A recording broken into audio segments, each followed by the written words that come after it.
श्री शिव महापुराण रुद्र संहिता युद्ध खंड अथ सप्तविंशोऽध्याय। शंखचूड़ की उत्पत्ति की कथा। सनत कुमार उवाच। अथान्यशंभुचरितं प्रेमतः शृणु वै मुने, यस्य श्रवणमात्रेण शिवभक्तिर्दृढ़ा भवेत्।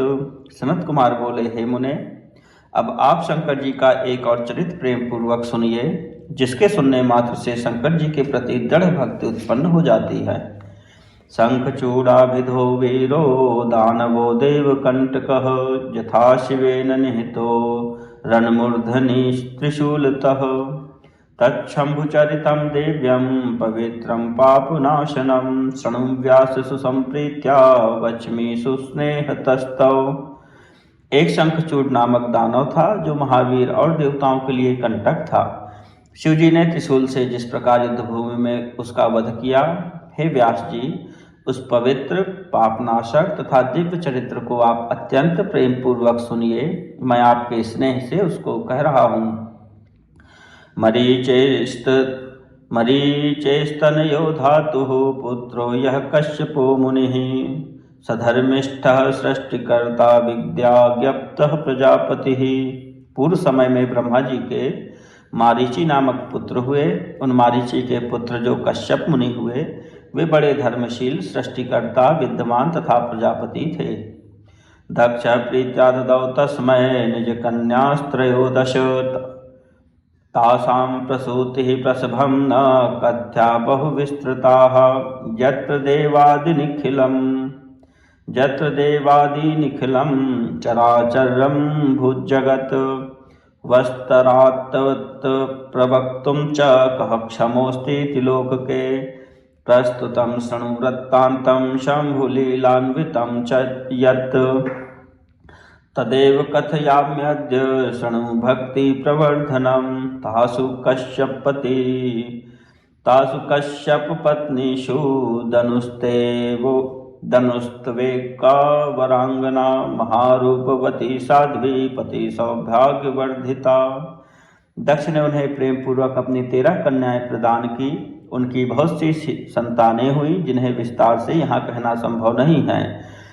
उनसे ही संपूर्ण देवता तथा चराचर जगत उत्पन्न हुआ। तीनों लोकों में उनको विस्तार से कहने में कौन समर्थ है। अब प्रस्तुत वृत्तांत को सुनिए, जो शिवलीला से युक्त तथा भक्ति को बढ़ाने वाला है। मैं उसको कह रहा हूँ, सुनिए। कश्यप की उन स्त्रियों में एक दनु नाम वाली थी, जो सुंदरी, महारूपवती, साध्वी एवं पति के सौभाग्य से संपन्न थी। आसंस्तस्या दनोः पुत्रा बहवो बलवत्तराः, तेषां नामानि नोच्यन्ते विस्तार भयतो मुने। उस दनु के अनेक बलवान पुत्र थे। हे मुने, विस्तार के भय से मैं उनके नामों को यहाँ नहीं बता रहा हूँ। तेष्वेको विप्रचित्तिस्तु महाबल पराक्रमः, तत्पुत्रो धार्मिको दम्भो विष्णुभक्तो जितेन्द्रियः। नासीत् तत्तनयो वीरस् ततश्चिन्तापरो भवत्, शुक्राचार्यं गुरुं कृत्वा कृष्णमन्त्रं वाप्य च। तपश्चकार परमं पुष्करे लक्षवर्षकं, कृष्णमन्त्रं जजापैव दृढं बद्ध्वासनं चिरम्। उनमें एक विप्रचित्ति नाम वाला दानव था, जो महाबली और पराक्रमी था। उसका दंभ नामक पुत्र धार्मिक, विष्णु भक्त तथा जितेंद्रिय हुआ। उसे कोई पुत्र नहीं था, इसलिए वह चिंताग्रस्त रहता था। उसने शुक्राचार्य को गुरु बनाकर उनसे कृष्ण मंत्र प्राप्त करके पुष्कर क्षेत्र में 1 लाख वर्ष पर्यंत घोर तपस्या की। उसने दृढ़तापूर्वक आसन लगाकर दीर्घ काल तक कृष्ण मंत्र का जप किया। तपः प्रकुर्वतस्तस्य मूर्धनो निःसृत्य प्रज्वलत्, विषसार च सर्वत्र तत्तेजो हि सुदुस्सहम्। तपस्या करते हुए उस दैत्य के सिर से एक जलता हुआ दुस्सह तेज निकलकर चारों ओर फैलने लगा। तेन तप्ताः सुराः सर्वे मुनयो मुनवस्तथा, सुनासीरं पुरस्कृत्य ब्रह्माणं शरणं ययुः।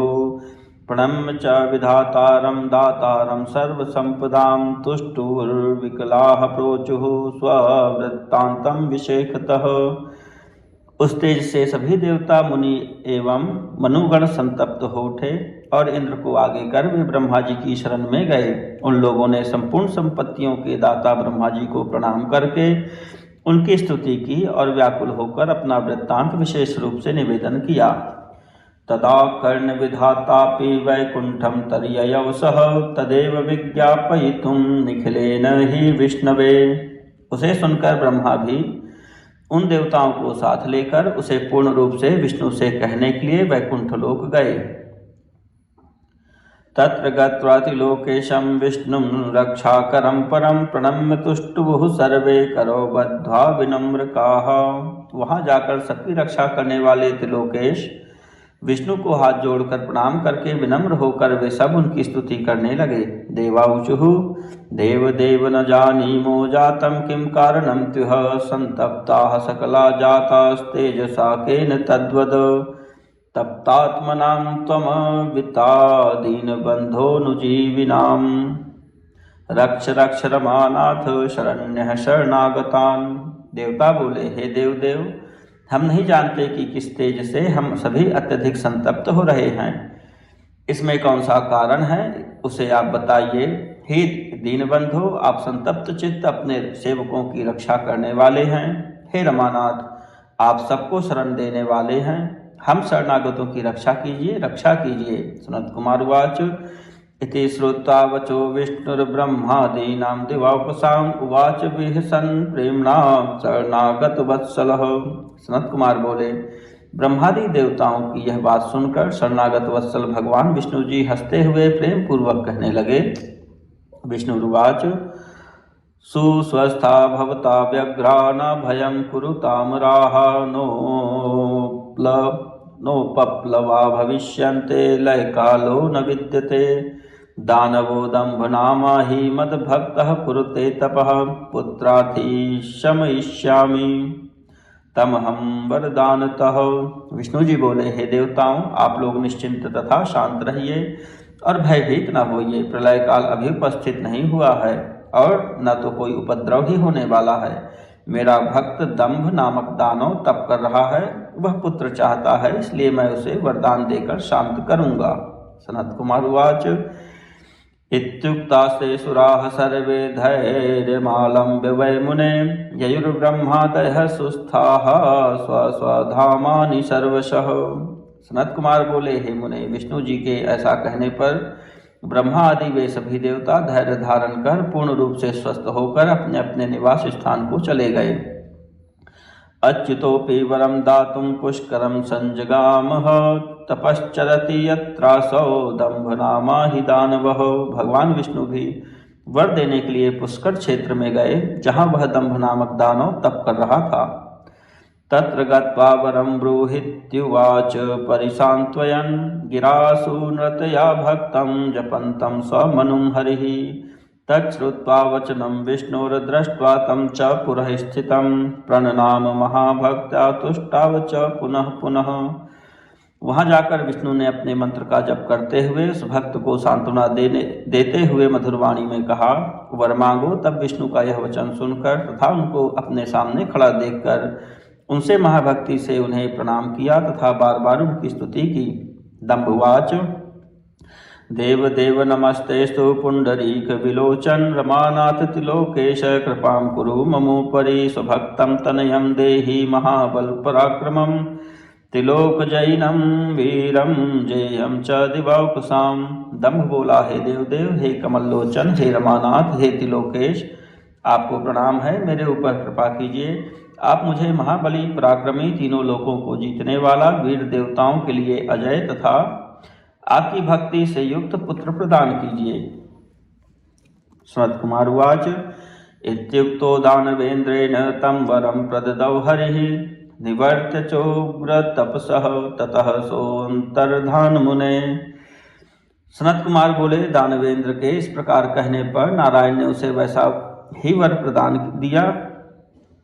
दानवेंद्र के इस प्रकार कहने पर नारायण ने उसे वैसा ही वरदान दिया और हे मुने उसे तपस्या से विरत कर वे अंतर्ध्यान हो गए। गते हरौ दानवेन्द्र कृत्वा तस्यै दिशे नमः जगाम स्वग्रहं सिद्ध तपाह पूर्ण मनोरथः। भगवान के अंतर्ध्यान हो जाने पर सिद्ध हुए तप वाला तथा पूर्ण मनोरथ वाला वह दानव उस दिशा को नमस्कार करके अपने घर चला गया।